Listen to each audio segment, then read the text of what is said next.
Well, thank you so much for coming on the show. It's great to finally see you in person. This is how we see each other in person nowadays, right?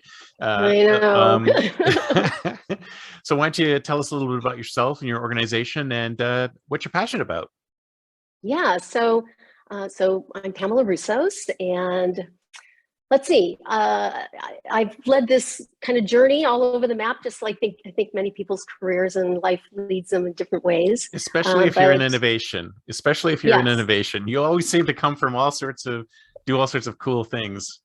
yeah, and I've been blessed with being able to have a lot of wonderful things happen in my life.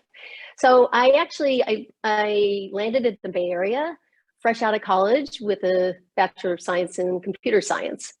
With a job in Silicon Valley, I mean, life was off to an amazing start, right? And Wow, that's like a dream. It's like a dream. I know. It was, and it happened. It was amazing. And so then I was a software developer, software development manager, director, and I was fortunate enough to be able to spend a lot of time in the field with customers. And I realized that while it was fun building stuff, I really enjoyed spending time with customers. I liked understanding what their needs were, understanding the problems they were trying to solve and such. And so I left that company and then joined another one as a startup as a product manager. So really getting to dig in with customers about their problems and what they needed solving. And then product management, product marketing, that startup, we went public, we grew. I was a business unit manager and really loved running a business and being able to, again, really connect with customers and such.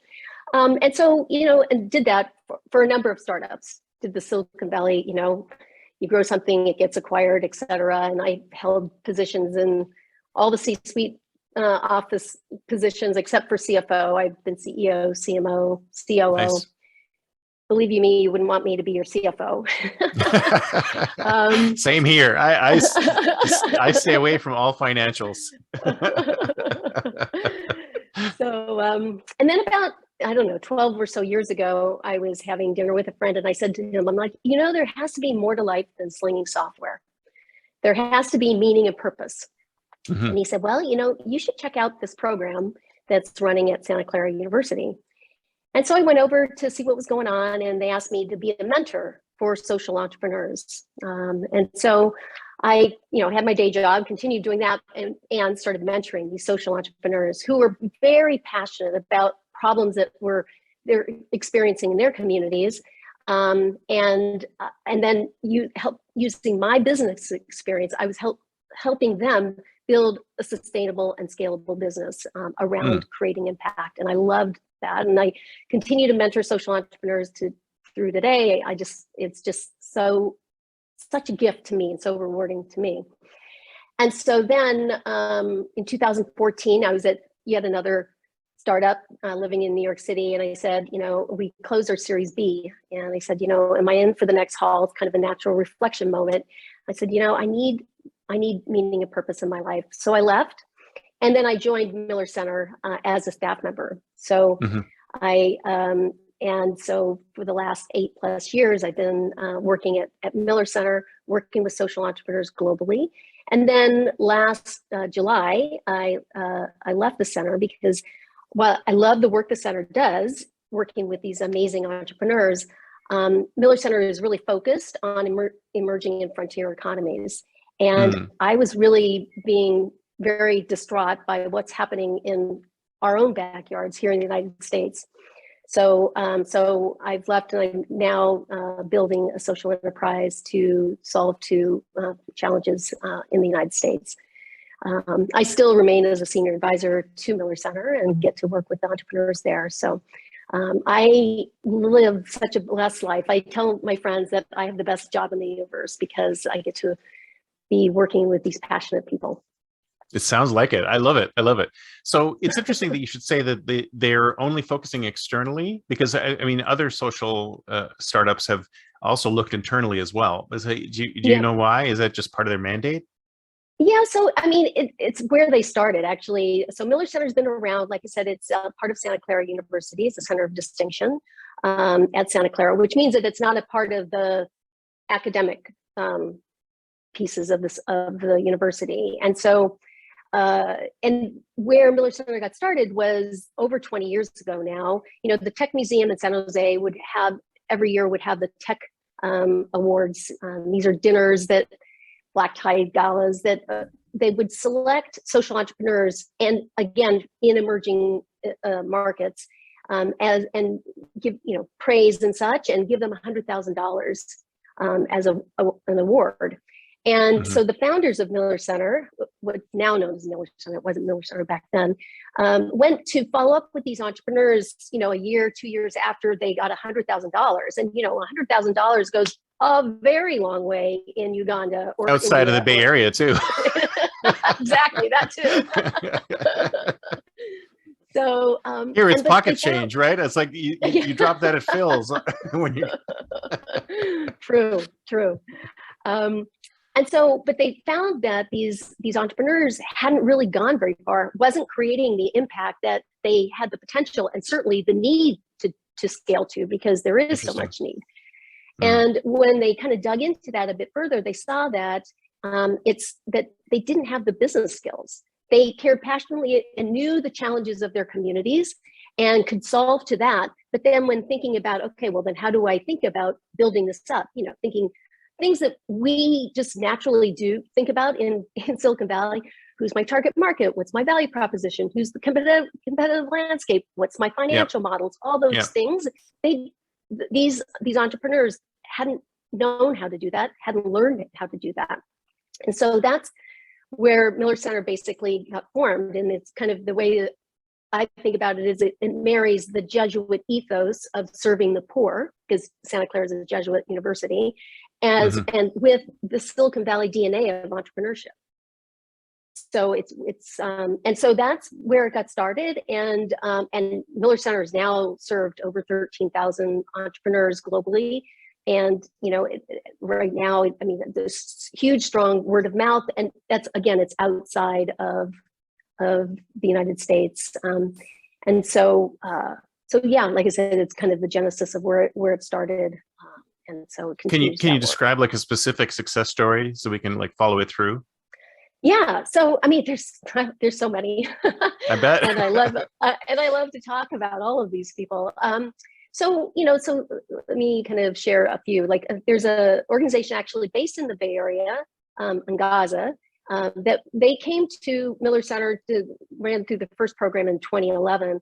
And at the time, they were designing and manufacturing, looking to design, manufacture, and sell solar solutions, again, in emerging markets. And after going through the program, they realized, you know what, we don't need to design it. There's other solar solutions, but one of the things that's missing, and so this, in terms of innovation, where we see a lot of innovation, especially in this space, there's like tech innovations and such, but there's a lot around business models and business model innovation, because when you're serving the poor, you can't just go and charge them whatever you want to be able to, give them, in this case, and they decided to look at solar home solutions. Solar light, a poor person or poor family can buy a solar light for $5 or so $10 equivalent. But when you have a solar home system that's $400-500+ dollars, then they can't do that. And so what Ngaza actually built was a solution, what's now known as a pay-go, pay-as-you-go, essentially a lease to own model for the poor, so that then, and their system now is integrated into other solar manufacturers and distributors solutions. So they kind of took a piece of the puzzle, which is how do we provide solar home systems, these more expensive systems, to the poor, and a way to do that is have them pay over time. And we know that people and like Mohammed Yunus with Grameen Bank proved that poor people can pay, they will pay over time, but they just can't pay it in one big lump sum. And so that's kind of one example of social enterprise. They're doing really, really well now. Like I said, they are getting integrated, and they're part of basically of a customer management system for a lot of distributors of solar home systems. A lot of these are going into rural areas. You can't go and have people go and pick up the pennies that people are paying over time. And so by doing this electronically, remotely, and integrating this allows more ability to get more of these systems out to the poor in an economical way. So are you saying they completely pivoted from a hardware model to a software payment model, or just a completely, wow, that's a real big pivot. Yeah, it is a big pivot. And, it also kind of starts to see over the last 10 plus years. I mean, even now, the social enterprise market is still pretty nascent, but, it used to be that these organizations would feel like they would have to do the whole value chain. So they would have to design, manufacture, sell, and now what you see is specializations happening in the value chain. So for instance, you have like another organization is called Burn. They are based in Nairobi. They make clean cook stoves. And they used to design, manufacture, and sell clean cook stoves. And now what they do is they design and they manufacture. And there's this whole kind of, if you will, group of social enterprises being formed now called last mile distributors. And what they do is basically they know how to get to the last mile. That's what their focus is on. So you have an organization like Solar Sister, who's working in Tanzania and northern Nigeria, that go out and train women who are in these rural communities to sell. It started out as solar solutions. Now they've added clean cook stoves, and then to their community members, right? And so it's a huge challenge to get to the last mile, and you're not buying. And in those communities, they want to buy from people they trust and they know. So by going into the communities, identifying a woman who wants to basically have a job and earn money, so now she can send her kids to school.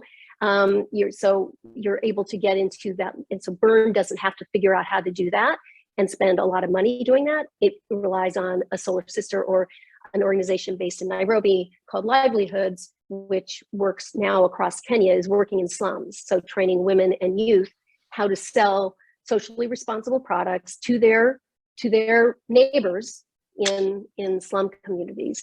And so you're starting to see specialization and creating impact in lots of different kinds of ways by, like I said, building these solutions and then being able to create jobs to sell these solutions. Yeah, and if you think about it, it's almost like a Silicon Valley platformization play, right? It's like where Twitter has their developer ecosystem.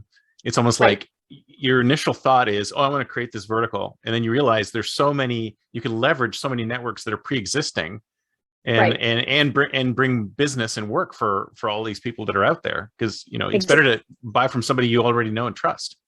Right. And it's getting there now. I mean, obviously Silicon Valley's been around for a while and it's built out that. I mean, when I first got to the Valley, not to date myself, but there was a lot of vertical integration being done. But now that's not the case, and so we're seeing that in the social enterprise world as well.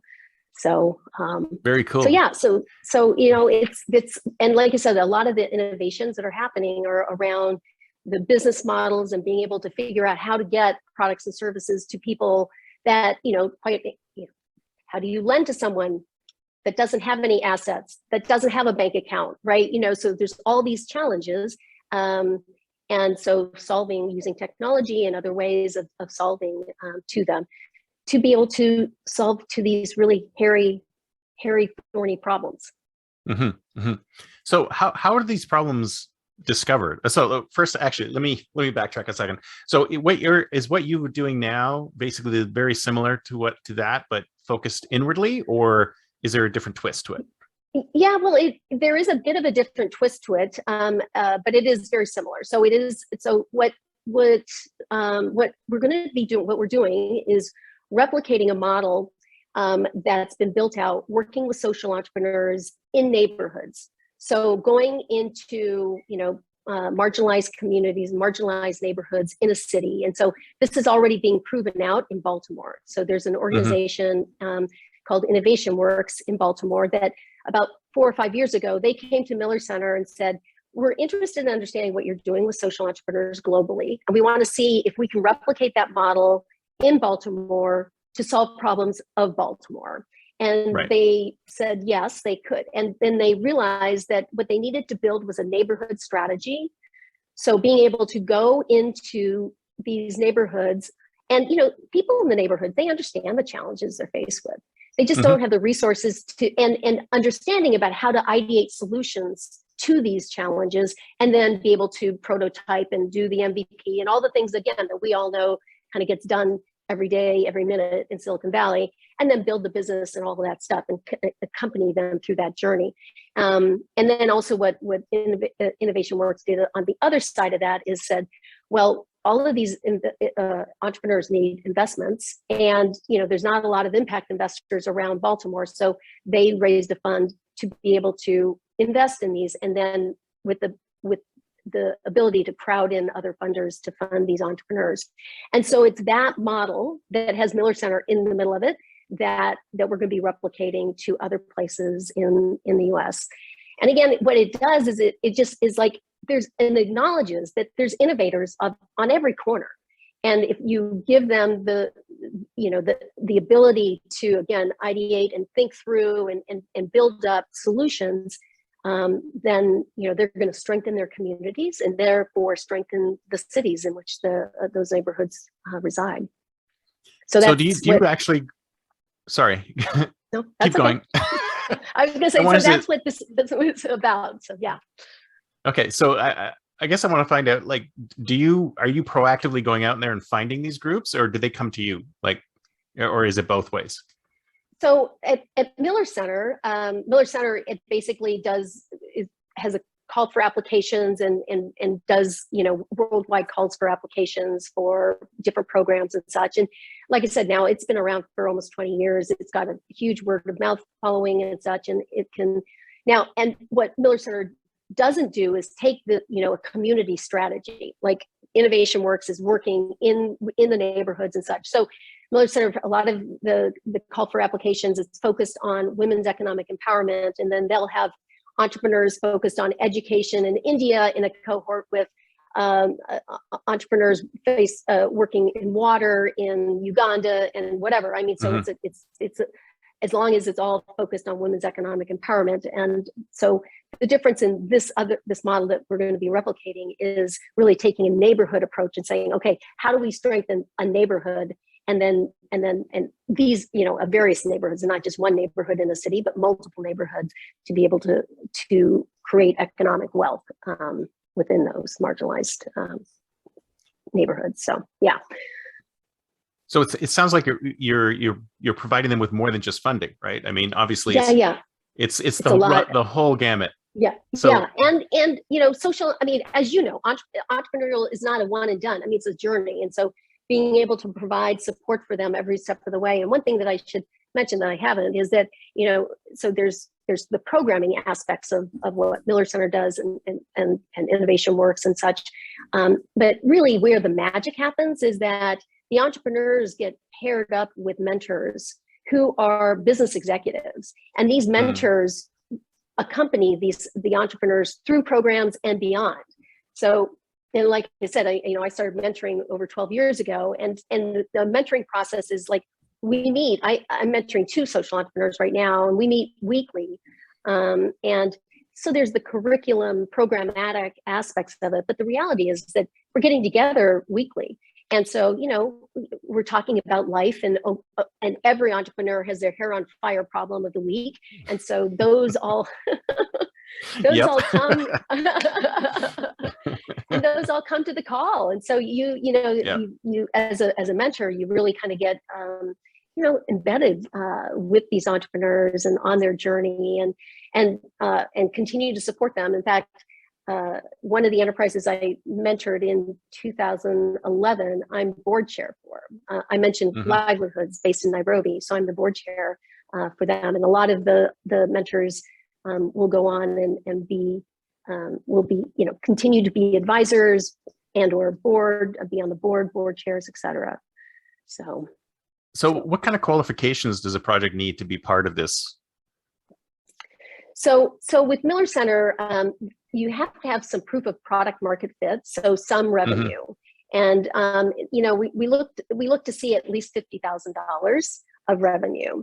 And the reason for that is because, we need to make sure that the entrepreneur has proven some market fit, because as a mentor, I don't know what's needed in northern Nigeria. And so if someone is still ideating, I can't really help them because I don't know that community. I don't, and I'm not I'm not going to. So there has to be some traction. You don't just go in with nothing. Right. And so then the process starts. Okay, well, so you have some traction. So let's help you strengthen that traction. So let's really help you think about, okay, well, who is your target market, and then and your value proposition, and kind of get started on all of that part of it.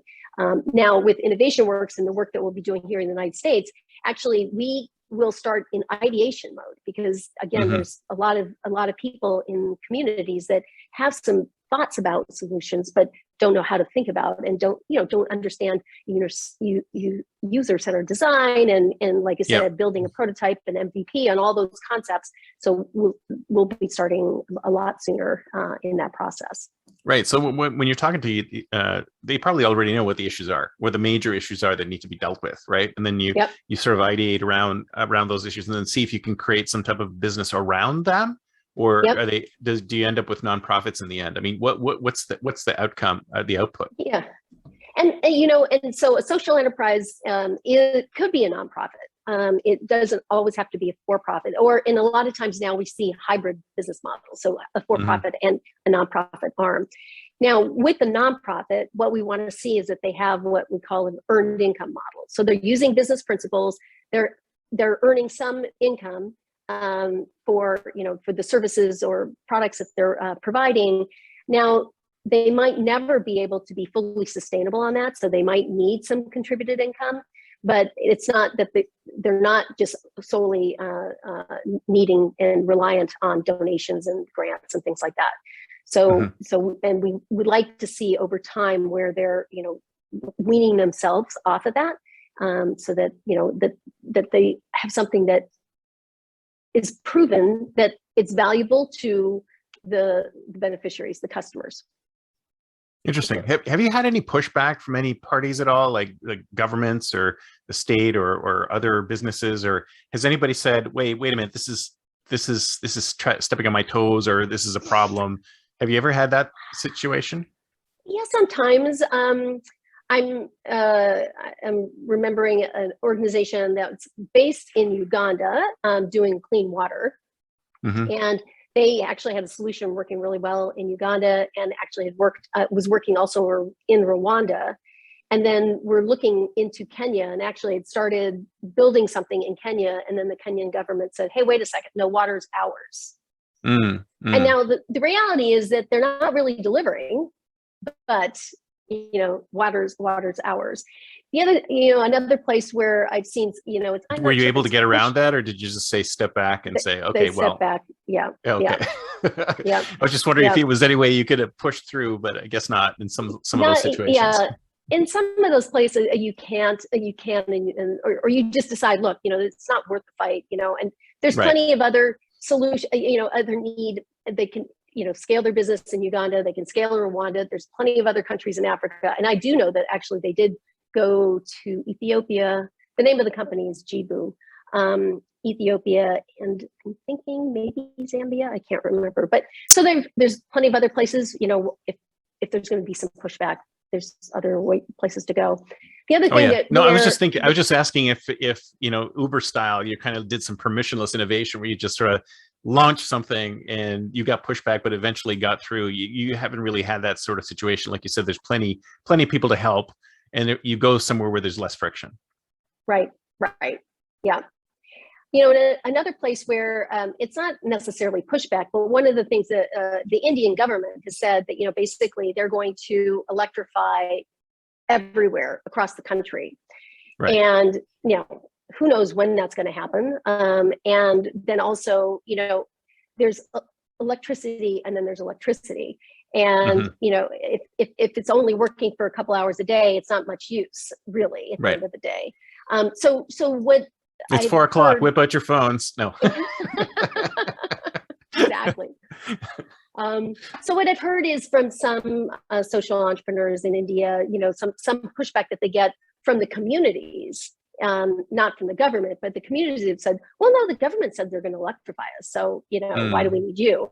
And so, so then, and we all know how to kind of do that, that discussion, again, based in Silicon Valley. There's always those kinds of things. Well, what if or but so like I said, it's not really pushback from the government, but it's kind of a promise made from the government that then it's like, well, why do we need you? So, but I'm mentoring a woman, Waringa. She works in Kampala with Village Energy. So she's actually running so they're doing a B2B model on solar systems that they're selling to schools and health clinics and and SMBs, small and medium-sized business in rural areas. And so, but yesterday we were on a mentoring, weekly mentoring call, and all of a sudden she's sitting in the dark. She's in Kampala, the capital of Uganda, and I'd say at least a third of our calls she's sitting in the dark because her electricity goes out. Wow. Well, power, I think, is a huge issue across the globe. It's like we take it so. We're so used to just the power being here all the time. So what do we do without their devices? Everything depends on power, and there's plenty of places in the world where it's just so spotty, and you have no idea how it's going to get there, and there's just no solution yet. Yeah, and that's what these social entrepreneurs are doing, is solving to these huge problems. Like you think about, so there's like 500 million smallholder farmers across the world, and so these are farmers with little plots that are basically subsistence farmers, and they don't have money to buy quality inputs, so seeds and fertilizer and things like that. And then if they did, they they have no way of getting their products, their crops to market, and so there's a lot of spoilage and all that stuff. And so you have a lot of social entrepreneurs solving various parts of that of that issue, where entrepreneurs giving smallholder farmers good seeds, teaching them good agricultural practices, when to plant, when to water, all those things, and then buying their produce from them and taking it to market. You have other entrepreneurs kind of doing the same thing and then forming cooperatives, and that the cooperative it gets like think about coffee farmers, and then they can get a roaster, so that then they can roast the beans and then sell the roasted beans, which they'll get more money from by selling that versus the green, beans and such. So there's just, those are huge problems. Water, another thing we take for granted, except for maybe Flint. But water is a huge issue in many places in the world. And so over 800 million people don't have access to safe drinking water. And so you see different enterprises solving to that problem differently, like selling like a home filter system, so small, a more affordable system, and then have others that are putting kiosks in communities, and so that the people can put a few pennies in and bring their jerry can and get a liter of water and such. So, but that's what these entrepreneurs are doing, is kind of solving to these big systemic issues, ones that you would think where government isn't solving to, right? A lot of these things you think should be government being, but governments aren't, and so they're stepping in. Well, it's interesting because it's kind of refreshing to think about these kind of problems, because it's almost like all we ever hear about here is the next app or the next social media thing or the next thing that we're going to waste time on, Wordle or whatever. It's like, wait a minute, there's big problems in the world that we should all apply our big brains to, and nobody is. So how do we improve that? How do we get more people to think less about coming up with more games for their iPhone and more about the bigger problems? Yeah. Well, I always ask, so, what is your why? what gets you up in the morning, right? And Yeah. and some people say, I want to solve poverty, and so they can go off and do that. But some people go, I love blockchain, I love AI. Okay, then put that to work to solving these problems. And so there's actually a social enterprise that we've worked with called Leaf Global, and what they're doing is working with refugees. So think about refugees, and of course, obviously, we have lots of refugees, with wars, but there's also climate refugees. I mean, with all the climate changes happening, people can't live in their places anymore because there is no water, they can't plant anything, they can't eat anything, they have to leave. Well, what do? They pack up the physical things they have, including their money, and start walking. Yeah. And what happens? That money gets stolen, they get bribed, all of that. So what Leaf Global has done is created a Leaf wallet, I believe is what they call it. And basically it enables people to put their money, their cash, using blockchain. And then on the other side, I love wherever it. they can. It's theft free. There's no way they can steal it. I like this is great. Their money's in the cloud. Exactly. And so we can use all these amazing technologies to so AI. So how do you lend to people, again, that are unbankable and such like that? Well, think of some AI algorithms to be able to show that this person is a good credit risk and can handle and will pay back that loan. And so we can. There's so many possibilities that if people want to if that's what they want to do, care about is some nifty technology, it can be put to use in solving some of these problems. Affordable housing. Now you start to see that people using 3D printing and building homes, right? So it's endless. And so we just need to do is get out of our heads and think out of the box. And innovation at the end of the day isn't like huge. It doesn't have to be huge, right? It can be just noticing something. So I love this story. This was for the longest time. I still love this story.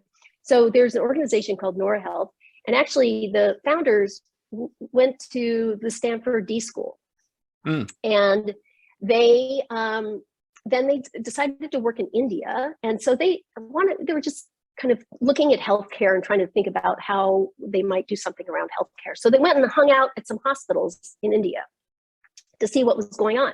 Again, just kind of observing, seeing where, as you said, where are the problems and how, and then, so what they found was that, and they learned was that, when someone in India, especially in rural communities, gets sick, the whole family packs up and goes to the closest city to where the big public hospital is. Right. And the family stays there until their loved one gets healthy again, that can go back home. So what they saw was these crowded waiting rooms with all these families just sitting around waiting for their loved one to get better. And so then they thought, And so what they did was they put together a training program. And they would train women that are in these waiting rooms on basically healthcare practices, right? Thinking about community healthcare workers. So kind of upskilling women to do some basic triage, basic stuff around health, including helping people understand why they should be washing their hands and all of those kinds of things. And so that when the loved ones were well again, they would go back. And so these women were basically built-in community healthcare workers in their rural villages. And it's like so simple and elegant a solution. It doesn't have to be big, right? It can be little. And it doesn't have to have it doesn't have to be technology based. I mean, I think we have this, I don't know, it's almost a fetish that, we got to bring in some new tech to make this thing happen, when it's not really that at all. No. It's just looking at things and saying, where is the solution? And looking elsewhere and seeing where there are other solutions might be, and then applying them and such. So and like you said, that's why I think that a lot of the social enterprises that exist are more innovations in the business models because of who they're serving. But so that's kind of another example of, it doesn't have to be big and tech related and all of that, all of us have the opportunity if we just open our eyes and can be empathetic, to seeing where challenges are and starting to understand what solutions could be. Yeah. So I sometimes I think that we have this sort of myopic first world vision where, our solutions are better than yours. Have you seen situations where great solutions have come out of these other places and could even apply here? Oh yeah, I mean, a lot of the a lot of the fintech solutions that are happening, a lot of them are happening in the emerging markets versus here, faster there than here, because there's the skipping of things. I mean, people, like you said, people don't have bank accounts and things like that. So how do we work with people that don't have bank accounts? And then so you start to see moving money just so easily. Like in Kenya, mobile money's been going on for, first time I went I think they're way more advanced than we are. I mean, we just have too much regulation. We have too much, and in the mobile space too. I mean, they went straight to mobile phones because they didn't have the landline issues that we had. So they're way ahead of us in some areas. Right. Yep. And then you have like in Myanmar, for the longest time, it was shut down by the government. It was a closed society. Now, again, it's happened, which is really, really sad. But what you saw was when Myanmar opened up, in wherever it was, about 10 years ago or so, then they got mobile phones, but they got smartphones. They skipped the whole flip phone thing because it was all closed, and so they didn't have any phones. and so by the time it opened up, everyone just ended up getting a smartphone. So you see that happening in different places in the world. So yeah. So I want to first, before we go into the future, I wanted to like, if somebody is watching this or listening to this and going, I really want to help, what's the best way for them to get into it? Because like I said, we have these big brains and they're working on things like Wordle instead of solving big problems.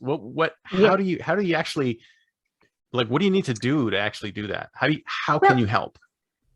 So one thing, and I haven't mentioned this, so I don't know if you and your audience is aware of the United Nations Sustainable Development Goals, so the SDGs. And so in 2015, the UN came together and put together 17 interlocking goals that basically are a blueprint to achieve a just and sustainable world for all. And then under this 17 goals, there's 169 indicators and I can't remember what number, 200 and some targets. And, and it's across the spectrum of all the things that we've talked about and more, right? It's around climate change. So it's like a global to-do list of getting stuff to get done, basically. Yes. And it has targets and such, so that by 2030, and so the goal is, and they have targets, and the to-do list needs to have everything checked off by 2030. That's kind of the thought. And what kind of a project management is this, though? you need Gantt charts. You need Good luck with that one. Yeah. But that's a place people can go to that and say and start to read through them and say what gets me excited. Is it maternal mortality rate? Okay, because actually one of the targets is by 2030, the maternal mortality rate should be 70 to 100,000. So meaning 100,000 births that happen, 70 women would die. That's the target. Now, right now, that's 152. So we've got to, more than half that. So, is that something that someone cares about that's listening into this and such, says, I want to solve that problem? Or, if what someone is really interested in is the ocean and, and thinking about how to make the ocean a better place in terms of, getting rid of the plastics or anything, there's, I think it's a good place to go to start to look at, well, what are the things that are challenges? There are challenges to all of us. I mean, it's the UN that came up with it, but it's a challenge to everyone to be hitting these targets, to be a more just and humane society, or a sustainable society for all, not just a few. It's for all. And so that's could be a good place to get started, to say, okay, well, where do I get excited? And then to start to dig into more, okay, well, what are some of the things that still aren't solved? Where can I solve them? How do I, dig into this some more?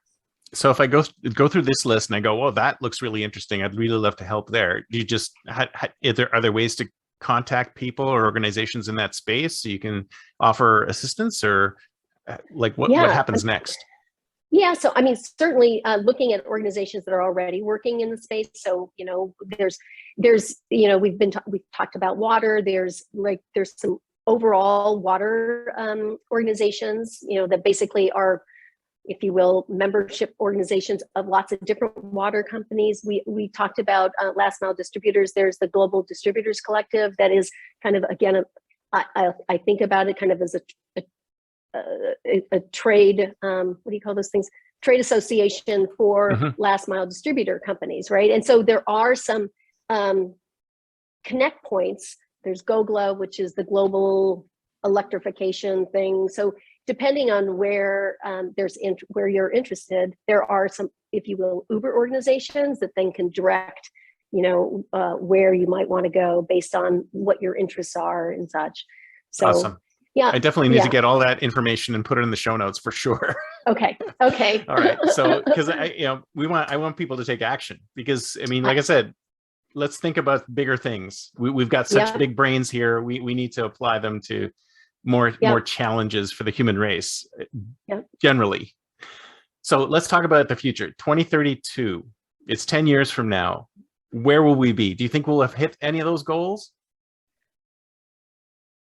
Well, yes, we'll have hit some of them, but it's my, I hate to be Pollyannish, but I will, because I do believe that people can come together and can work to go towards these things. And so I think that if we wanted to, we can meet all of the goals.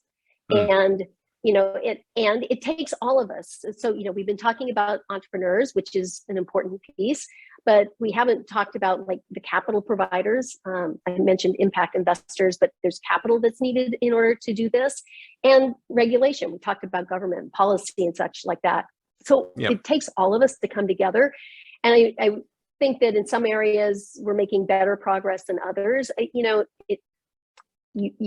I'm hopeful, with all the green energy push on green energy and clean energy, that we'll make some good progress. Though it feels like sometimes we take one step forward and two steps back. And there's a lot of people working on healthcare, and so and maybe less so in other places. So but I like I said, call me Pollyanna, but I hope that we can meet the goals and be able to have everything checked off on that list. If we could just get past this divisiveness and decide we want to improve the entire human race, right? That'd be great. Yeah, right. Well, it is. I mean, it is about all, and and it means that it's and recognizing that just because I'm, if I'm getting ahead, I'm not. It's not a winner take all. It can't be that way. It shouldn't have to be. There's plenty for everyone. There is plenty for everyone. So, and another place where I'm I'm hopeful is that having companies recognize that they have a role to play in social and environmental justice, and it's an important role. And they think about it, not only from their own, if you will, four walls, let's just within the companies, but also looking up and down their value chains and making sure that it's, again, equitable and transparent, and making sure that they are not leaving people behind. I remember once I was in Bangladesh, and I was driving down this road. I wasn't driving, thank God. But there was this road. It was long, straight, flat, so you could see forever. And there was building and building and building and building and building. And all of these buildings were manufacturing clothes. Mm. And it was around a shift change. And so you had all these women streaming in and streaming out, thousands of women all walking up and down this road into these buildings. And I thought to myself, there's no way I would go into those buildings. They were so dilapidated. Yeah. Yeah. And then it was a few months later when one of the buildings crashed, and it hit the news here in the US, and we were all like, oh my God, that's terrible. It's like, we're supporting that. Yeah. With Yeah, fast exactly. fashion and all that stuff. We're supporting that. No, it's like, no, we have a role. Everyone has a role to play too. And so the companies can be thinking about that, but then also as consumers, who are we buying from?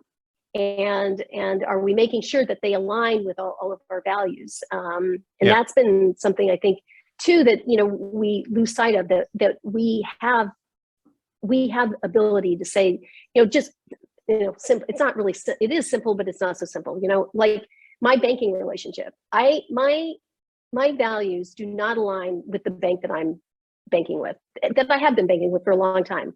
And so I found a bank that does, and I'm transitioning to a bank that does.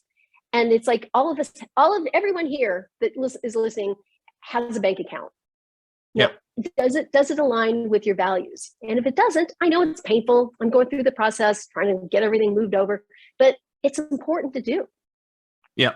Yeah. And it starts with each of us, right? It's not something Right. we can expect other people to do. It's like we can all take our own steps to improve things.